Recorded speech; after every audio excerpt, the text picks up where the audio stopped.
Baik, selamat pagi anak-anak. Bertemu kembali kita pada pagi hari ini di mata pelajaran farmakologi. Nah, jadi minggu lalu kita sudah sempat bahas beberapa materi tentang sistem organ, yaitu kita sempat bahas sistem rangka, sistem otot, sistem peredaran darah, kemudian sistem pernafasan, sistem indera, dan sistem pencernaan. Nah, hari ini kita akan melanjutkan lagi ke sistem yang lainnya, yaitu sistem reproduksi, sistem imun, sistem limfatik, sistem saraf, sistem ekskresi, dan sistem endokrin. Nah, jadi di farmakologi di kelas 11 ini kita akan belajar secara umum ya. Jadi tidak spesifik misalnya pelajari sistem saraf itu sampai pelajari terlalu detail, tidak. Jadi kita pelajari secara umum. Oke. Nah, kita lanjutkan sekarang. Yang pertama kita akan bahas ke sistem reproduksi.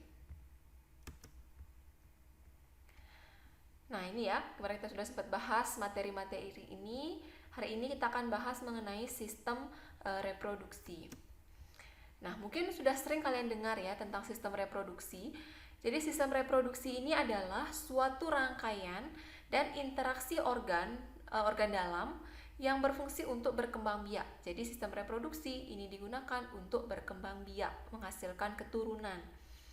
Nah, sistem reproduksi pada wanita itu berpusat pada ovarium yang berfungsi untuk menghasilkan ovum dan hormon. Jadi kalau sistem reproduksi pada manusia itu ada sistem reproduksi pada wanita dan sistem reproduksi pada pria. Nah, bedanya apa? Coba kita lihat sekarang ya. Nah, ini adalah sistem reproduksi pada wanita. Jadi kalau sistem reproduksi pada wanita itu terdiri atas rahim, indung telur, dan liang senggama. Jadi kalau kita lihat ini adalah sistem reproduksi pada wanita ya. Jadi sistem reproduksi pada wanita ini adalah liang senggama atau vagina. Kemudian ini adalah serviks. Nah, bisa kita lihat di sini serviks. Kemudian di sini adalah uterus atau rahim ya. Kemudian di sini ada endometrium. Di sini adalah uterine wall. Nah, kemudian kalau wanita itu punya dua ovarium ya, ovarium kanan dan ovarium kiri. Jadi ini ovariumnya. Nah, ovarium inilah yang akan menghasilkan yang namanya sel telur ya. Sel telur inilah yang nanti akan dibuahi oleh sperma yang nantinya akan menjadi janin dan berkembang di rahim. Nah, jadi sel telur ini ketika dia sudah matang, dia akan melewati yang namanya saluran ini. Nah, saluran ini kita sebut dengan istilahnya adalah oviduk. Nah, jadi saluran inilah yang dilewati oleh sel telur, dia menuju ke rahim. Ya. Oke, ini untuk sistem reproduksi pada wanita. Ingat ya, sistem reproduksi pada wanita itu terdiri atas vagina, kemudian di sini ada serviks, kemudian di sini ada uterus atau rahim, ada endometrium, kemudian uterine wall, kemudian ada ovarium yang menghasilkan sel telur, kemudian ada oviduk, kemudian di sini dihasilkan folikel-folikel, dan ada corpus luteum. Oke, kita lanjutkan. Bagaimana yang pria, Bu? Nah, ini dia sistem reproduksi pada pria. Jadi sistem reproduksi pada pria itu terdiri atas testis. Testis inilah yang berfungsi untuk menghasilkan sperma dan hormon testosteron. Jadi kalau kita lihat anatominya ini seperti ini. Jadi ini kita sebut dengan purpus, ini ya, kulit luarnya ini. Kemudian ada gland penis, ini gland penis. Kemudian seluruh bagian ini kita sebut dengan penis. Nah, di sini ada saluran kencingnya. Ini namanya adalah uretra. Nah, kemudian di sini ada skrotum. Skrotum inilah yang membungkus testis ya. Ini juga berfungsi untuk mengatur suhu biar tidak terlalu panas atau terlalu dingin. Nah, ini adalah testis. Testis inilah yang berfungsi untuk menghasilkan sperma dan hormon testosteron. Nah, kemudian ini ada namanya epididymis. Kemudian di sini ada ductus deferens. Nah, ini ductus deferens ya. Kemudian di sini ada urinary bladder. Jadi kalau kita lihat saluran kencingnya, ini kalau urinary bladder, ureter, ini adalah saluran ekskresi ya, saluran kencingnya. Nanti kita bahas di belakang. Jadi kalau sistem reproduksi pada pria itu terbatas area ini saja, yaitu di sini ada propus, di sini ada gland penis, kemudian ini adalah penis, Kemudian di sini adalah uretra, ini saluran kencing ya. Kemudian ini skrotum yang membungkus testis. Kemudian ada epididymis dan ductus deferens. Nah, jadi alat reproduksi pada pria yang bisa menghasilkan sperma dan testosteron itu adalah testis ya, bukan penisnya, tapi testis. Kira-kira bisa dipahami ya. Jadi kalau pada wanita sistem reproduksinya itu terdiri atas 3, yaitu rahim, indung telur, dan liang senggama. Tapi kalau pada pria itu terdiri atas testis. Fungsinya itu menghasilkan sperma dan hormon testosteron. Kira-kira bisa dipahami ya? Oke, kalau sudah kita lanjutkan lagi ke sistem yang berikutnya. Sistem yang berikutnya adalah sistem imun. Kira-kira tahu sistem imun itu apa? Nah, kita bahas di sini. Sistem imun atau istilahnya adalah sistem kekebalan itu berfungsi untuk mempertahankan tubuh dari serangan benda asing yang dapat menyebabkan penyakit seperti bakteri, virus, atau parasit. Nah, jadi sistem imun ini seperti ibaratnya adalah tentara-tentara dalam tubuh kita yang berfungsi untuk menyerang benda-benda asing yang masuk pada tubuh kita, baik itu berupa bakteri, virus, atau parasit.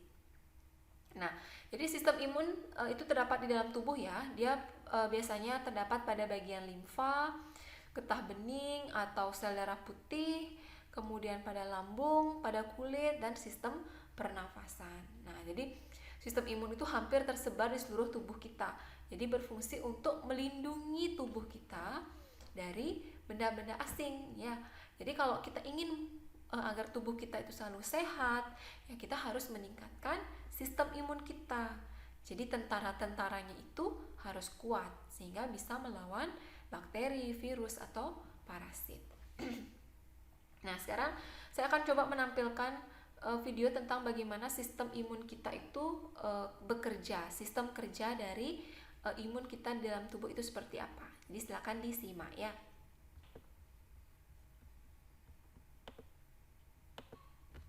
Kita semua memiliki potongan kertas di tempat kerja atau bekas gigitan nyamuk yang mengganggu saat kita berada di rumah.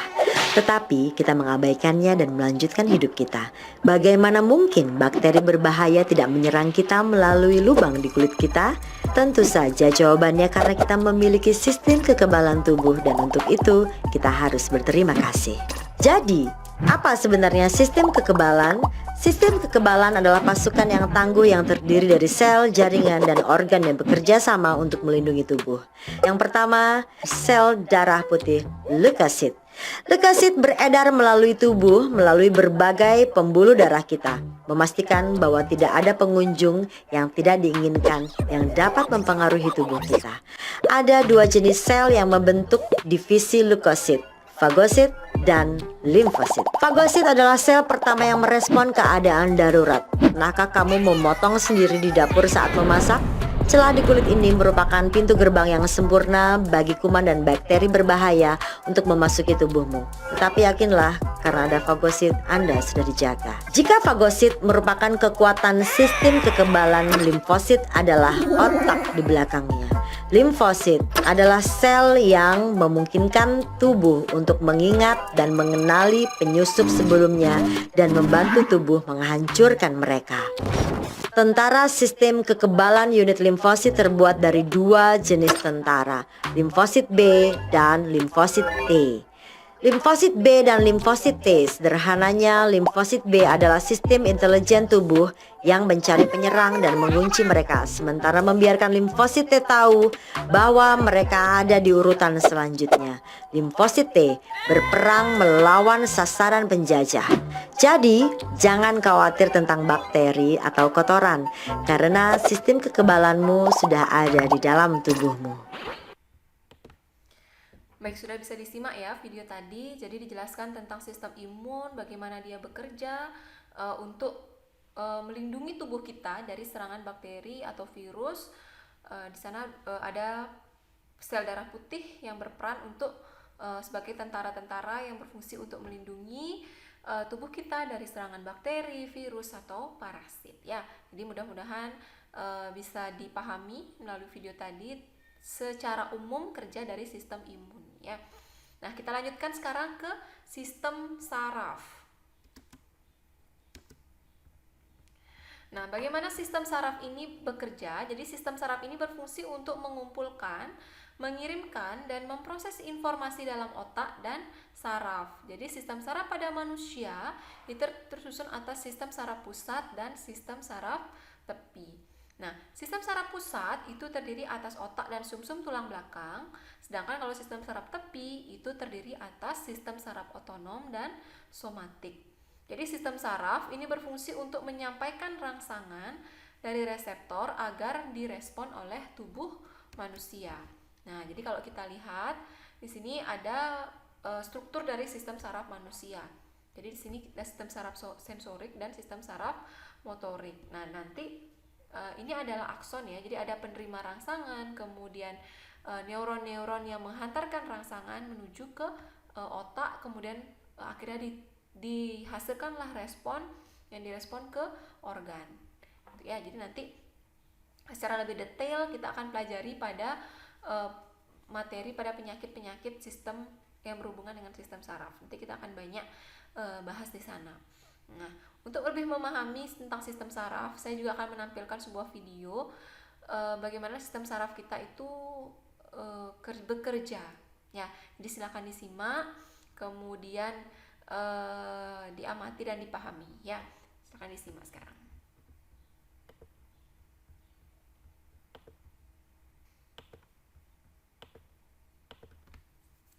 Kali ini kita akan membahas sesuatu yang spesial. Seluruh tim neuron memutuskan bahwa video ke-10 ini akan didedikasikan untuk menjelaskan apa itu sel syaraf atau neuron. Kita semua tahu bahwa sel syaraf merupakan sel yang mengantarkan impuls listrik di tubuh kita. Otak kita terdiri dari sekitar 86 miliar sel syaraf yang bekerja sama dalam menerima maupun menghantarkan impuls antara otak dan seluruh bagian tubuh lainnya. Tapi sebenarnya bagaimana sih cara kerjanya?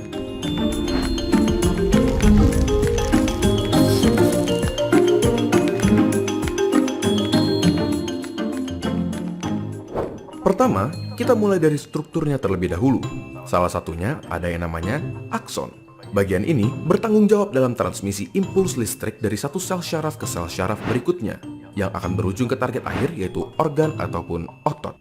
Setelah itu, kita juga punya dendrit. Dendrit adalah struktur yang bertanggung jawab dalam menerima impuls dari sel syaraf lainnya, dari organ maupun otot, ataupun dari otak. Impuls listrik ini akan bergerak dari dendrit melalui badan sel, yaitu struktur lain di sel syaraf yang berisi nukleus, suatu organel yang berisi material genetik yang mengatur pertumbuhan dan perkembangan dari si sel syaraf. Selain itu, ada banyak sel syaraf yang memiliki struktur bernama selubung mielin yang membantu dalam kecepatan konduksi impuls listrik yang melewati sel syaraf. Tahu nggak? Konduksi listrik di badan kita bisa mencapai 120 meter per detik di sel syaraf yang mempunyai selubung mielin. Oke, kita sudah mendapatkan gambaran dari struktur sel syaraf. Tetapi, bagaimana dengan transmisi impulsnya? Bagaimana caranya otak kita menyuruh jempol kita misalnya untuk bergerak? Di awal, melalui suatu mekanisme yang kompleks, otak kita membentuk sesuatu yang bernama potensial aksi dan meneruskannya sepanjang syaraf yang bertanggung jawab untuk menggerakkan jempol. Di dalam syaraf ada beberapa kabel, dan di dalam kabel-kabel ini terdapat sel syaraf. Di antara satu sel syaraf ke sel syaraf berikutnya, ada celah yang bernama sinaps. Jadi, potensial aksi yang merupakan si listrik akan diterima oleh dendrit di sel syaraf utama, diteruskan melalui tubuhnya dan mencapai akson. Di beberapa neuron atau sel syaraf pertama, ada sesuatu yang bernama neurotransmitters, suatu zat kimia yang berperan dalam konduksi listrik dari satu sel syaraf ke sel syaraf berikutnya. Neurotransmitter akan dilepaskan ke sinaps dan menghasilkan suatu potensial aksi di sel syaraf kedua. Di sini, listrik tersebut akan dioper dari satu sel syaraf ke sel syaraf berikutnya. Sampai akhirnya, sel syaraf terakhir menyampaikan si listrik ke otot yang bertanggung jawab dalam menggerakkan si jempol. Alhasil, jempol kita pun berhasil digerakkan. Melalui pengertian proses ini, lahirlah nama neuron dengan harapan kami dapat menerima informasi, mengolah informasi, dan menyampaikannya kepada kalian semua dengan tujuan mengedukasi. Oke, tadi sudah bisa dipahami ya tentang sistem saraf. Jadi kalau rasanya agak cepet Bu penjelasannya, ayo coba diulang lagi. Didengarkan lagi baik-baik gimana sih kerja dari sistem saraf. Jadi sistem saraf ini berperan penting sekali dalam gerakan refleks, kemudian gerakan sadar. Misalnya tangan kalian kepotong atau kena pisau, nah ada gerakan refleksnya, kalian otomatis akan ngangkat tangan kalian, atau misalnya kaki kalian kena paku, otomatis kalian akan mengangkat kaki kalian. Nah itu adalah kerja dari sistem saraf. Jadi tadi sudah dijelaskan bagaimana kerjanya, bagaimana ada impuls sampai akhirnya muncul aksi atau respon ya. Nah sekarang kita lanjutkan lagi ke sistem limfatik. Sistem limfatik ini adalah struktur yang terlibat dalam transfer limfa antar jaringan dan aliran darah. Jadi sistem limfatik itu berfungsi untuk mengalirkan limfa dalam tubuh manusia. Jadi kalau sistem limfatik ini terdiri atas pembuluh limfa dan organ limfoid. Nah, kita lihat di sini ya. Jadi sistem limfatik itu terdiri atas amandel, oleh punya amandel, kemudian ada pembuluh limfatik di sini yang hijau. Beda ya antara pembuluh darah sama pembuluh limfatik. Kemudian di sini ada timus, kemudian di sini ada limfa, kemudian di sini ada limfa nodus, kemudian ada sumsum tulang belakang. Nah, jadi sistem limfa ini juga cukup berperan penting untuk imun sistem kita ya, jadi berperan juga dalam menjaga daya tahan tubuh. Oke, mungkin sepintas saja tentang sistem limfatik. Nanti kita akan bahas lagi di materi yang terkait dengan sistem limfa ini. Oke, kita lanjutkan ke sistem yang berikutnya, ada tentang sistem ekskresi. Jadi sistem ekskresi itu adalah ginjal dan struktur yang dihubungkan dalam produksi dan sekresi urin. Jadi organ-organ ekskresi dalam tubuh manusia itu meliputi ginjal, kemudian hati, kulit, dan paru-paru ya. Jadi ini adalah organ-organ ekskresi pada tubuh kita. Nah, ginjal ini berfungsi untuk mengeluarkan urin, kemudian hati mengeluarkan zat warna empedu, kulit mengeluarkan keringat, paru-paru mengeluarkan uap air dan karbon dioksida. Nah, kalau kita lihat ini sistem ekskresi pada manusia itu ada ginjal. Ginjal ini yang mengeluarkan urin ya. Kalau tidak tahu urin itu kencing, air kencing. Kemudian di sini ada paru-paru. Paru-paru ini dia mengeluarkan karbon dioksida dan uap air. Kemudian hati mengeluarkan cairan empedu. Kemudian kulit ini mengeluarkan keringat. Jadi ini adalah sistem ekskresi pada manusia. Jadi kalau ditanya sistem ekskresi pada manusia itu apa saja? Oh, ada ginjal, ada paru-paru, ada hati, dan kulit. Ya, kira-kira bisa ya? Oke. Nah, terakhir sistem endokrin. Sistem endokrin ini adalah sistem yang mengontrol kelenjar tanpa adanya saluran yang menghasilkan hormon atau komunikasi dalam tubuh dengan hormon. Jadi hormon ini merupakan bahan kimia pembawa pesan yang disintesis dan disekresikan oleh kelenjar endokrin. Jadi tubuh kita itu menghasilkan hormon. Hormon ini dikeluarkan oleh kelenjar yang namanya kelenjar endokrin. Nah, kelenjar endokrin ini terdiri atas kelenjar tiroid, kelenjar hipofise, kelenjar hipotalamus, paratiroid, pineal, dan adrenal ya. Jadi ini gambarnya. Jadi ada hormon-hormon yang dihasilkan oleh kelenjar-kelenjar seperti ini adalah hipotalamus, kemudian pituitari, pineal, kelenjar tiroid, paratiroid, timus, adrenal, kidney atau ginjal, kemudian pankreas, ovarium, uterus, testis. Nah, ini dia menghasilkan hormon yang berasal dari kelenjar endokrin tadi. Ya. Jadi fungsinya apa bisa kalian cari-cari ya. Oke, mungkin itu singkat yang bisa saya sampaikan tentang materi sistem organ untuk organ reproduksi, organ ekskresi, kemudian sistem limfatik, kemudian sistem ekskresi. Mudah-mudahan bisa dipahami dan dipelajari ya dengan baik. Nah, untuk pertemuan hari ini sudah cukup sampai di sini. Untuk materi ini sudah cukup. Silakan nanti dikerjakan tugas yang saya berikan. Nanti dikirim melalui Google Classroom ya, tidak lewat WA. Jadi lewat Google Classroom-nya. Dan untuk pertemuan berikutnya nanti kita ulangan. Jadi untuk sistem ulangannya seperti apa, nanti silakan pas pertemuan berikutnya buka dulu Google Classroom-nya. Nanti di sana saya akan jelaskan untuk sistem ulangannya. Oke, nanti apabila ada pertanyaan silakan tuliskan di kolom komentar pada Google Classroom-nya. Mungkin kalau slow respon saya jawabnya mohon dimaklumi ya. Oke, sampai di sini saya cukupkan. Selamat siang. Terima kasih.